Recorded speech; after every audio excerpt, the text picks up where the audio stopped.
যে এখন করে নেব হচ্ছে বেগুন ভাজা। ভাত আমার হয়ে গেছে, এই যে করে নেব হচ্ছে ইলিশ মাছ ভাপা, আর এখানে আছে 4 পিস মাছ, এটা রাতের জন্য রান্না করব। তো চলো তোমরা দেখতে থাকো আমার ভিডিও আমার সাথে। কেমন আছো আমার বন্ধুরা? অনেক দিন বাদে কিন্তু আমি ভিডিওতে ফিরে এলাম। তো ছোটো ছোটো শর্টস ভিডিও তোমাদেরকে শেয়ার করব। তো চলো দেখতে থাকো আমার ভিডিও।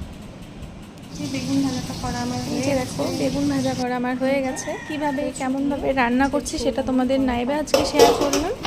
তো এই যে করে নিয়েছি কচু দিয়ে, তোমার শোলা কচু দিয়ে, আবার কেউ বাক্স কচুও বলো। তো এই তো রুই মাছের ঝোল, আর এই যে সর্ষে পোস্ত দিয়ে ইলিশ মাছের ভাপা করে নিয়েছি, কাঁচা ইলিশ রান্না করেছি। আর বাইরে দেখো বৃষ্টি হচ্ছে, বেশিক্ষণ কিন্তু বৃষ্টি থাকবে না, এরপরে উঠে যাবে রোদ। আর এই রকম রোদ আর বৃষ্টিতে কিন্তু গরমটা আরও বেড়ে যায়। তো দেখো কত বাসন জমে আছে, এখন বাসনগুলো আমি